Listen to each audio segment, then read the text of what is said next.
우리 인류가 지금 이 땅에서 살아가면서 가시덤불과 엉겅퀴의 고통을 겪는 것은 하나님의 말씀에 불순종하고 타락한 결과입니다. 이 선악과를 따먹는 날에는 반드시 죽으리라는 하나님의 말씀을 무시하고 불순종함으로 말미암아 인간은 낙원에서 쫓겨나서 고난과 죽음이 있는 이 땅에서 살게 된 것이지요. 곧 이 타락은 하나님의 뜻을 저버린 결과 하나님과 천국에서 멀어진 삶이 된 것을 말합니다. 그런데 이 타락은 이미 타락하여 떨어진 이 땅에서의 삶에서도 다시 경험하게 됩니다. 그 타락한 이 땅에서 또 타락하면 더 심각한 가시덤불과 엉겅퀴가 우거진 상황에 떨어지게 된다는 것입니다.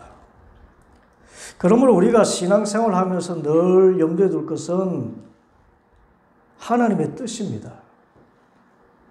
왜냐하면 우리가 타락하는 이유가 하나님의 뜻을 모르거나 하나님의 뜻을 어겼을 때이기 때문입니다. 그 첫째는 하나님의 뜻을 모를 때입니다.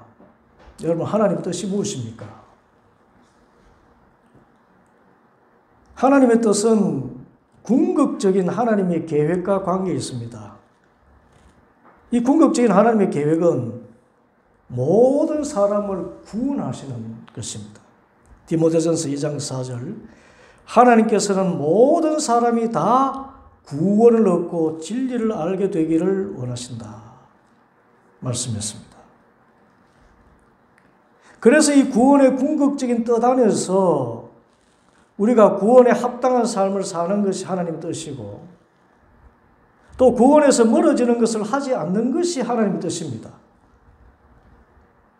같은 의미에서 하나님의 뜻은 하나님의 마음이고 하나님의 존재입니다. 하나님이 어떤 분이신지, 하나님이 무엇을 원하시는지, 또 하나님이 무엇을 싫어하시는지를 모르면 죄를 짓고 타락하게 되는 것입니다. 이런 의미에서 오늘 본문에서 이스라엘 백성은 하나님의 뜻에서 크게 멀어졌습니다. 어떤 상황인가요? 그래서 모세가 십계명을 비롯한 하나님의 율법을 받으러 호렙산에 올라간 지 40일이 지난 때였습니다. 1절에 백성은 모세가 산에서 오랫동안 내려오지 않으니 아론에게로 몰려가서 말하였다. 일어나서 우리를 인도할 신을 만들어 주십시오. 우리를 이집트 땅에서 올라오게 한 모세라는 사람은 어떻게 되었는지 모르겠습니다. 참 기가 막힌 일이 벌어졌습니다. 모세는 지금 호렙산에서 40일을 밤낮으로 금식하면서 하나님께로부터 십계명과 율법을 받고 있는데, 사마리 이스라엘 백성들은 그 40일을 못 참고 하나님이 죽으신 양 다른 하나님을 만들어 달라고 하고 있는 것입니다.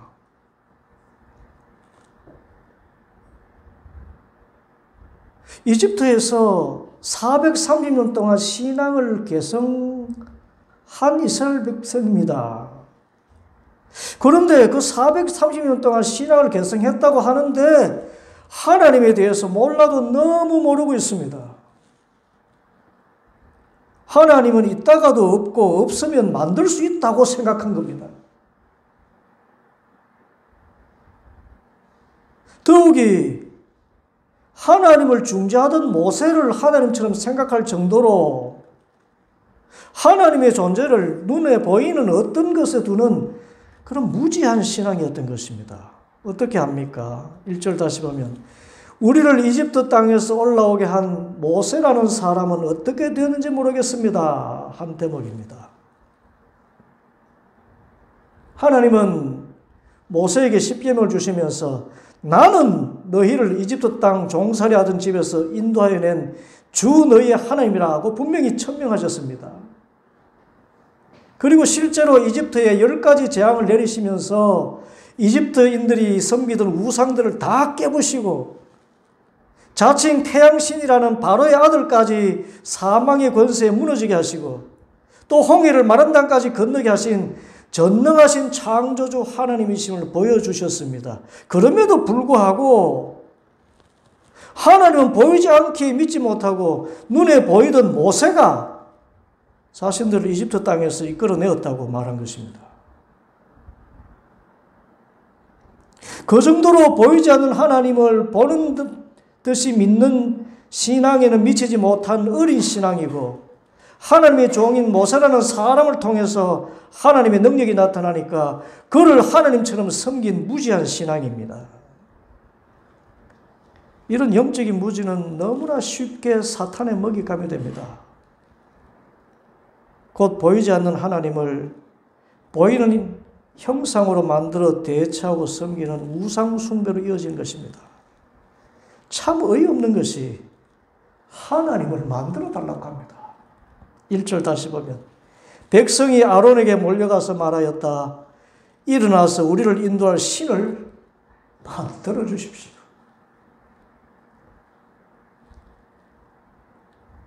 여러분, 그래서 영적인 무지는 죄입니다. 하나님을 믿어도 하나님을 알지 못하는 무지한 신앙은 너무나 쉽게 우상 숭배로 빠집니다. 우리 신앙인도 마찬가지입니다. 하나님을 믿고 예수님을 주님으로 영접하고 세례까지 받고 집사, 장로, 권사가 되었다는 사람도 그 가운데도 큰일 앞두고는 유명한 점집을 찾는다고 합니다.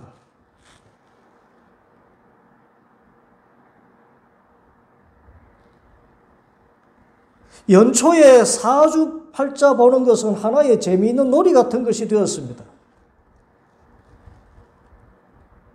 나의 운명을 맡으신 분이 보이지 않는 전능하신 하나님이시라는 사실을 알지 못하기 때문입니다.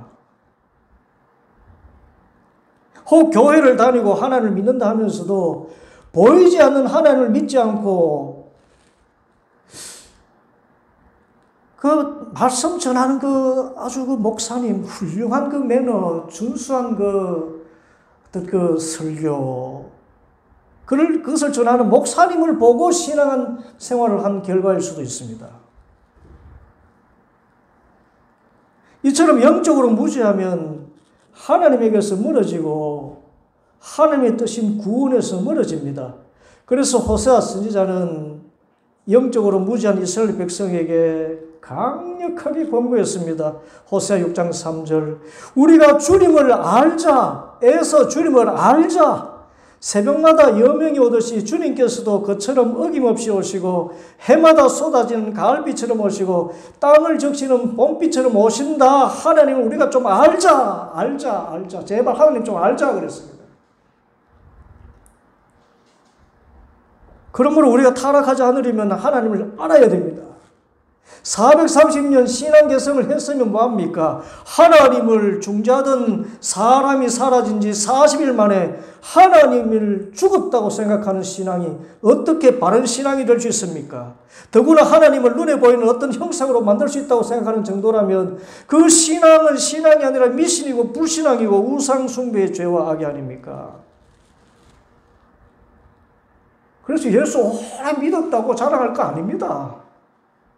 정말 하나님을 아는 신앙이 바른 신앙인 줄 믿습니다.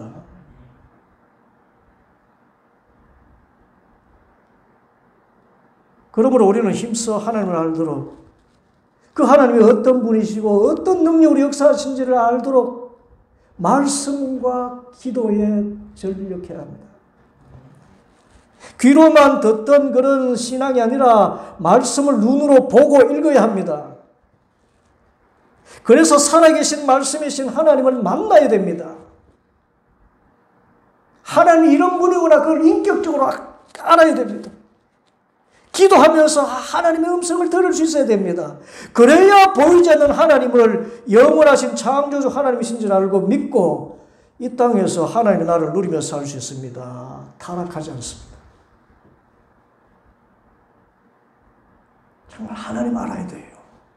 하나님 인격적으로 만나야 돼요. 둘째로 우리가 타락하는 이유는 두려움 때문입니다. 이스라엘 백성들이 신을 만들어 달라고 한 것은 모세가 어떻게 되었는지 두려웠기 때문입니다. 자신들을 이집트 땅에서 이끌어낸 위대한 지도자가 40일 동안 저 화염으로 덮인 호렙산에 올라가서 내려오지 않으니 죽었는지, 아니면 어디 다른 데 스카웃 되어서 가셨는지, 그것이 두려웠던 것입니다. 하나님은 눈에 보이지 않고 자신들에게 실질적인 영향력을 미치던 모세가 눈에 보이지 않으니 앞날이 두려웠던 것입니다. 이제 우리가 어떻게 살아가야 되나? 이 미래에 대한 두려움 때문에 신을 만들어 달라고 한 것입니다. 그런데 이 두려움은 단순한 미래에 대한 두려움뿐만 아니라 모든 종류의 두려움입니다. 자기 신변의 위험을 느낄 때도 사람은 하나님을 저버릴 수 있습니다. 오늘 말씀에서 아론이 그렇습니다. 이스라엘 백성들이 아론을 찾아와서 신을 만들어 달라고 하니까 아론이 말합니다. 2절에 여러분의 아내와 아들, 딸들이 귀에 달고 있는 금고리를 빼서 나에게 가져오시오. 모든 백성이 저희 귀에 단 금고리를 빼서 아론에게 가져왔다. 아론이 그들에게서 그것을 받아 녹여서 그 녹인 금을 그 푸집에 부어서 송아지 상을 만드니 그들이 외쳤다. 이스라엘아, 이 신이 너희를 이집트 땅에서 이끌어낸 너희의 신이다. 아론이 이것을 보고서 그 신상 앞에 제단을 쌓고 내일 주님의 절기를 지킵시다 하고 선포하였다. 기가 막힌 일입니다. 어떻게 아론이 우상을 만들 수가 있습니까? 여러분, 아론이 누굽니까? 모세의 대리인이 되어서 함께 이집트 왕 바로 앞에서 하나님의 말씀을 전하고 하나님의 권능을 나타낸 영적인 지도자 아닙니까? 모세와 함께 손들고 기도해서 아말렉 군대를 물리친 영적인 체험도 하지 않았습니까? 그런데 어떻게 아론이 이스라엘 백성들에게 금부치를 가져오라 해서 그 푸집을 만들고 또 녹여서 송아지 상을 그렇게 만들 수가 있습니까? 더구나 그 신상 앞에 제단을 쌓고 자, 내일 주님의 절기를 지킵시다 하고 선포할 수가 있습니까? 더욱이 송아지 상은 이집트 사람들이 섬기던 황소신 아피스입니다. 당시 이집트에서 섬기던 풍요와 생산의 신이 바로 이 황소신입니다. 그 전에 아론은 모세와 함께 나일강을 피로 변하게 하는 이적을 나타내었습니다. 나일강의 풍요를 상징하는 황소신, 악어신, 순양신 모든 것은 썩어 악취가 나는 아무것도 아닌 우상임을 나타낸 재앙 아닙니까? 그런 재앙을 나타낸 장본인이 어떻게 자신이 무너뜨렸던 우상을 다시 만들 수 있습니까?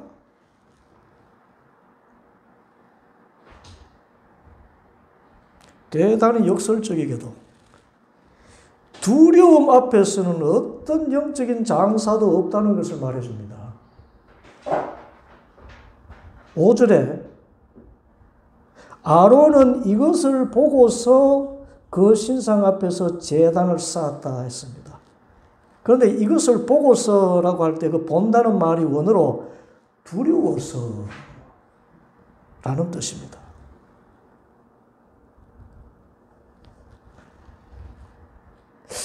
처음에 이 아론은 금송아지 우상을 만들면 그것을 보고 이집트 사람들이 그랬던 것처럼 백성들이 위안을 받고 그렇게 물러갈 줄 그렇게 그 정도로 생각을 했습니다. 그런데 금송아지 우상을 만드니까 이 이스라엘 백성들이 큰 소리로 외치기를 이스라엘아, 이 신이 너희를 이집트 땅에서 이끌어내는 너희의 신이다. 대중들이 외칩니다. 큰 함성으로 외치는데 그 함성에 압도되어서 그 우상을 신이라 하지 않으면 해를 입을 것 같은 두려움에 빠진 것입니다.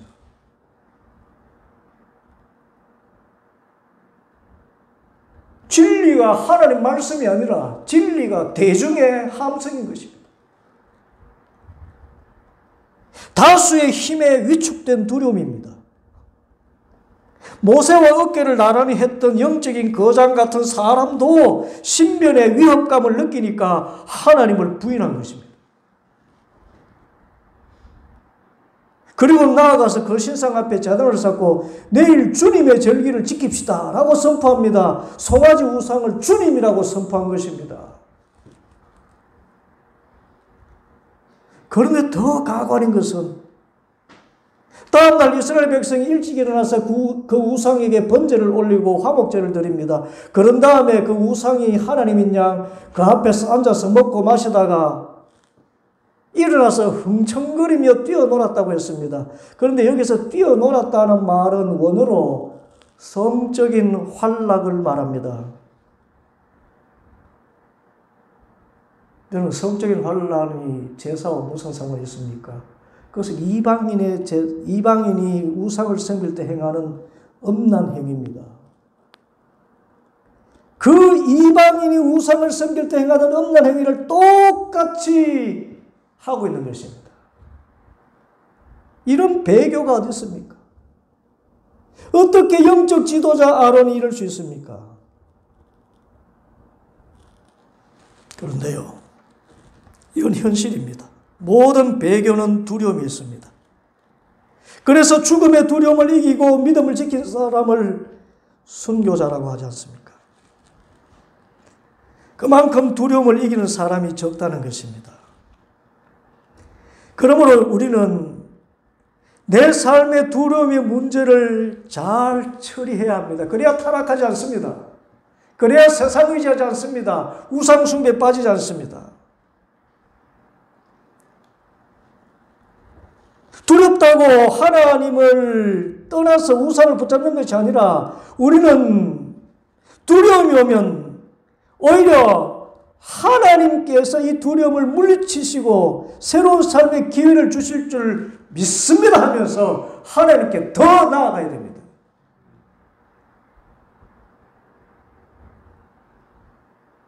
온갖 종류의 두려움입니다. 사람에 대한 두려움, 또 지금 마주한 상황에 대한 두려움, 앞날에 대한 두려움, 건강에 대한 두려움, 어떤 두려움이든지 이 두려움을 하나님께 맡기지 않고 어떤 세상적인 어떤 것으로 해결하려 하면 타락하게 돼요. 그래서 우리는 두려운 문제가 생기면 어떻게 해야 됩니까? 시편 56편 3절 두려움이 온통 나를 휩싸는 날에도 나는 오히려 주님을 의지합니다. 주님을 의지해야 타락하지 않아요. 이사야 41장 10절에 하나님의 말씀이지요. 내가 너와 함께 있으니 두려워하지 말아라. 내가 너의 하나님이니 떨지 말아라. 내가 너를 강하게 하겠다. 내가 너를 도와주고 내 승리의 오른팔로 너를 붙들어 주겠다. 그런데 두려운 날에 하나님 의지하는 것보다 세상 의지하고 우상 섬기는 것이 더 쉬운가 봐요. 안타깝게도 아론은 영적인 지도자라는 이름이 무색하게 우상을 만들고 우상을 하나님이라고 인정하는 소위 신사참배의 앞잡이가 되었습니다. 우리나라 기독교 근대사에도 이런 아픔이 있죠. 감리교회부터 제일 먼저 신사참배는 우상숭배가 아니다.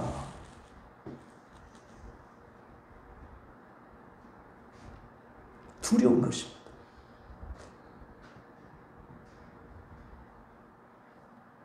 회중이 두려울 때 아론이 기도했어야지요.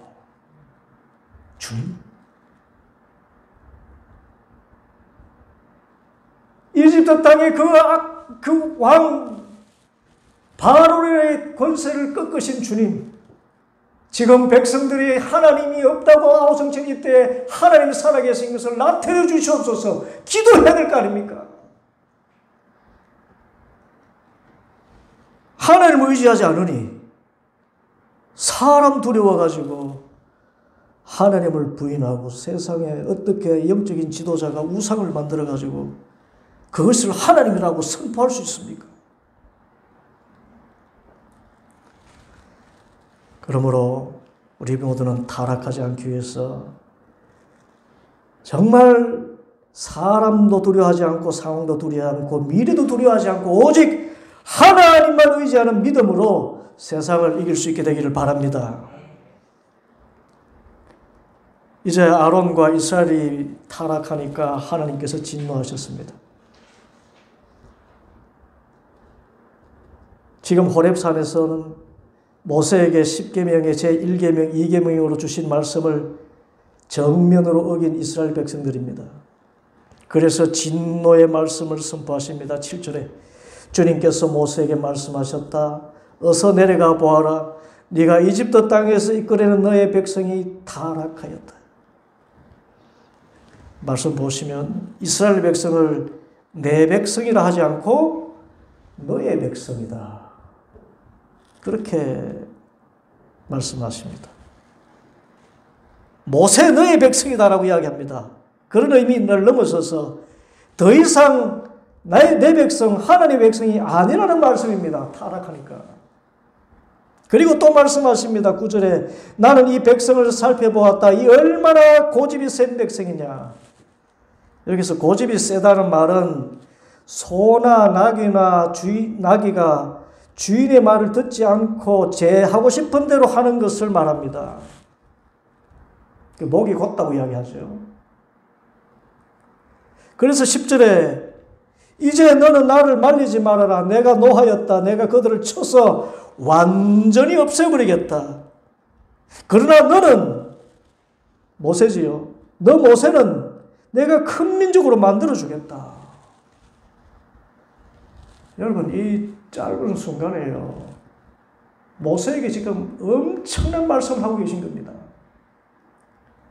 돌들로도 아브라함의 자손을 만드실 수 있는 하나님이 타락한 백성들 한순간에 멸절시키는 일이 무슨 어려움이 있겠습니까? 동일하게 80노인 모세이지만 아브라함에게 하신 것처럼 모세를 통해서 새로운 큰 민족을 만들어내시는 능력이 하나님께 있지 않습니까? 아브라함의 이야기를 잘 아는 모세에게는 어쩌면 영적인 세대교체 아닌 영적인 민족교체의 전기가 모세 자신을 통해서 이루어질 수 있다는 엄청난 영광스러운 약속으로 들려졌을 것입니다. 내가 너로 큰 민족을 만들어주겠다.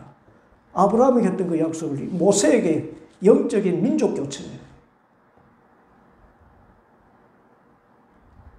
그러나 이 순간에 하나님의 사람 모세는 자신의 영광을 선택하지 않고 정반대로 범죄한 이스라엘 백성들을 위해 탄원하는 중보자의 자리에 섭니다. 그래서 모세를 예수님의 표상이라고 하는 거예요. 하늘 영광 다 버리고 가장 낮은 자리에 오셔서 그들을 구원하시길 기뻐하시는 주님.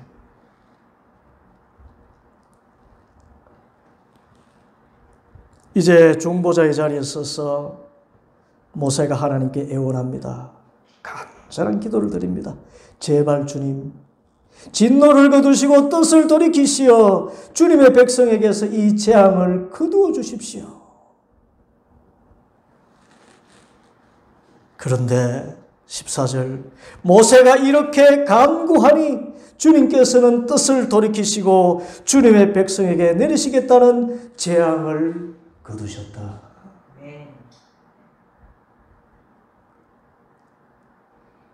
하나님께서 재앙의 뜻을 거두시고 그 이스라엘 백성을 다시 구원하시는 그 근본적인 뜻을 시행하셨습니다. 어떻게 하나님의 궁극적인 뜻이 다시 시행될 수 있었던가요? 그것은 철저히 하나님의 근본적이고 궁극적인 뜻을 알고 간구한 모세의 기도에 있었습니다. 여러분, 하나님께서 이스라엘 백성들을 쳐서 완전히 없애버리시겠다는 말씀은 진심인가요? 엄포인가요? 물론 진심입니다. 왜냐하면 하나님은 죄를 미워하시고 하나님을 미워하는 자, 곧 하나님의 계명을 거스르는 자에게는 3, 4대까지 벌을 내리시는 공의의 하나님이시기 때문입니다. 1계명, 2계명을 정면으로 어겼잖아요. 지금 그 계명을 호렙산에서 주시고 계시는데 아래에서는 그 계명을 정면으로 위배하고 있습니다. 그런데 하나님의 더 깊은 본심이 있습니다. 심판도 하나님의 본심이지만 이 본심의 바탕에 있는 더 깊은 본심은 심판이 아니라 구원이에요. 죽이는 것이 아니라 살리는 것이고 재앙이 아니라 미래의 소망을 주는 것입니다. 이것이 하나님의 궁극적인 뜻이며 본심 가운데 본심입니다. 예레미야 애가 3장 33절 우리를 괴롭히거나 근심하게 하는 것은 하나님의 본심이 아니다. 예레미야 29장 11절 너희를 두고 계획하고 있는 일들은 오직 나 하나님만이 알고 있다. 내가 너희를 두고 계획하고 있는 일들은 재앙이 아니라 번영이다. 너희에게 미래의 희망을 주리는 것이다. 나 주님의 말이다. 그러므로 하나님의 이 궁극적인 본심을 붙들고 기도하면 하나님은 그 뜻 안에서 심판과 재앙의 뜻을 돌이키시는 은혜의 하나님이신 것입니다. 모세는 하나님의 이 긍휼의 본뜻을 붙들고 기도했습니다. 세 가지 내용이었어요. 첫째는 11절 주님 어찌하여 주님께서 큰 권능과 강한 손으로 이집트 땅에서 이끌어내 주신 주님의 백성에게 이와 같이 노하십니까?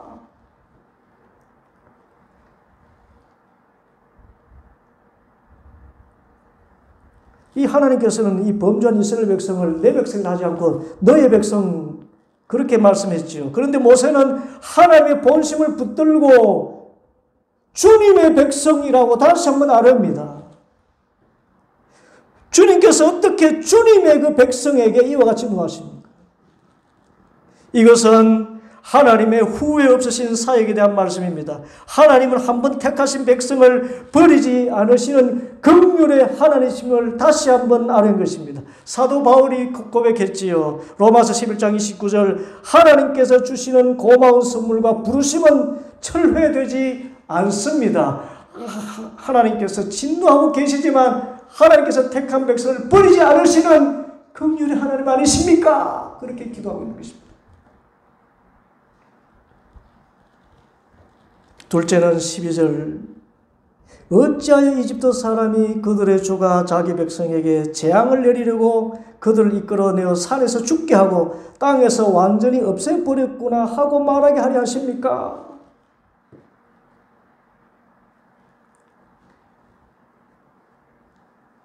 하나님은 이스라엘을 사랑하시는 하나님이신데 그래서 그들을 이끌어내셨는데 어찌 이방민족이 말하기를 하나님의 사랑이 변하는구나 그래서 미움이 되었구나 하면서 하나님이 조롱할 빌미를 주시려 하십니까? 그런 뜻입니다. 곧 하나님의 사랑은 결코 변함이 없고 그 거룩하심은 누구도 조롱할 수 없는 완전한 하나님 아니십니까? 그렇게 고백한 것입니다. 하나님의 본심을 다시 붙들고 말씀한 것입니다. 셋째는 13절 주님의 종 아브라함과 이삭과 이스라엘을 기억하여 주십시오. 주님께서 그들에게 맹세하여 이르시기를 내가 너희의 자손을 하늘의 별처럼 많게 하고 내가 약속한 이 모든 땅을 너희 자손에게 주어서 영원한 유산으로 삼게 하겠다고 하시지 않았습니까? 여러분, 아브라함과 이삭과 이스라엘 곧 야곱이지요. 그 야곱과 그의 후손 이스라엘 자손에게 있어서 그들이 약속의 땅을 받게 된다는 것은 그들이 어떤 의로운 행위를 해서가 아닙니다. 어떤 조건이 있어서 하나님이 이들을 택하신 것이 아닙니다. 아브라함이 무슨 의가 있어서 그를 선택한 것이 아닙니다. 우리가 성경을 읽어봐서 알지만 아브라함이나 이삭이나 야곱이나 얼마나 허물이 많고 약점이 많은 인간입니까? 그럼에도 이들을 자자손손 대대로 그들의 하나님이 되시고 그들이 하나님의 백성이 된 것은 무조건적인 하나님의 은혜이고, 그래서 하나님은 무조건적인 은혜를 베푸시는 사랑의 하나님이 아니십니까? 라고 하는 것입니다. 이 하나님의 본심, 사랑과 자비와 긍휼의 성품을 붙들고 기도하니까 하나님은 그 본심대로 궁극적인 뜻인 구원의 뜻을 따라 재앙과 심판의 뜻을 돌이키신 것입니다. 이 세 가지 기도마다 모세가 간구하였다, 애원하였다고 했지요. 이 간구하다, 애원하다는 원어의 뜻 가운데는 마음을 아프게 했다는 뜻이 있습니다. 그 모세의 기도는 하나님의 마음, 그 사랑과 긍휼의 본심을 자극하는 기도였다는 것입니다. 그리고 마침내 하나님을 뜻을 돌이켰었다고 했는데, 여기서도 뜻을 돌이켰었다는 뜻은 원어로 보면 동정하다라는 뜻을 가지고 있습니다. 그 모세의 기도가 하나님의 마음과 통했다는 것입니다. 여기서 우리는 타락한 이스라엘 백성들이 회복될 수 있는 길을 찾습니다. 그것은 하나님의 그 본심, 그 무한하신 은혜와 사랑의 그 마음, 모든 사람을 구원하여 다시 살리시고자 하시는 하나님의 그 사랑의 뜻, 그 뜻을 붙들고 기도하면 하나님께서 그 원래적인 뜻을 따라서 어떤 죄 가운데 있는 인생이라도 다시 회복시켜 주시는 하나님이신 줄 믿습니다. 그러면 우리가 기도할 때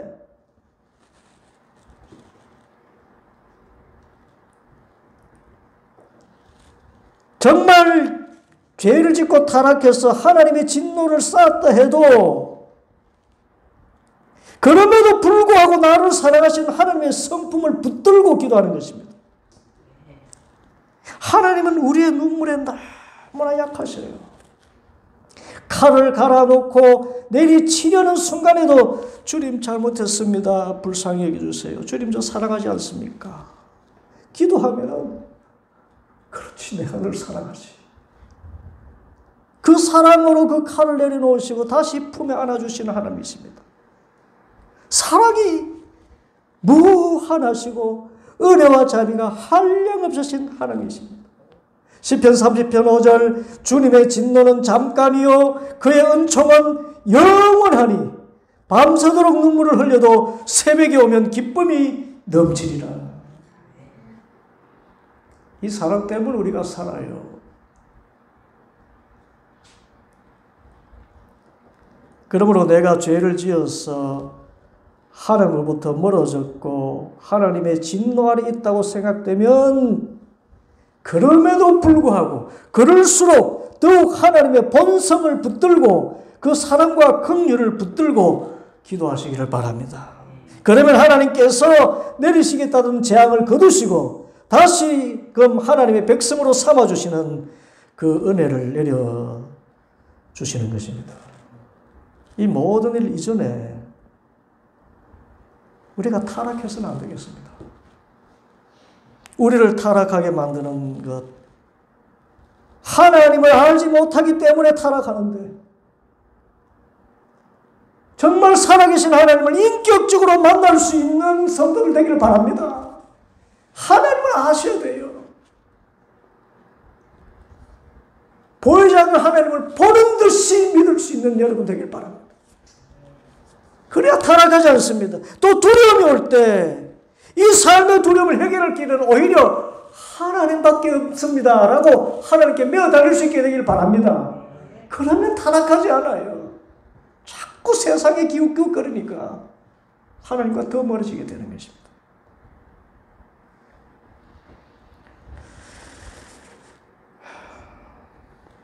하나님을 더 깊이 알고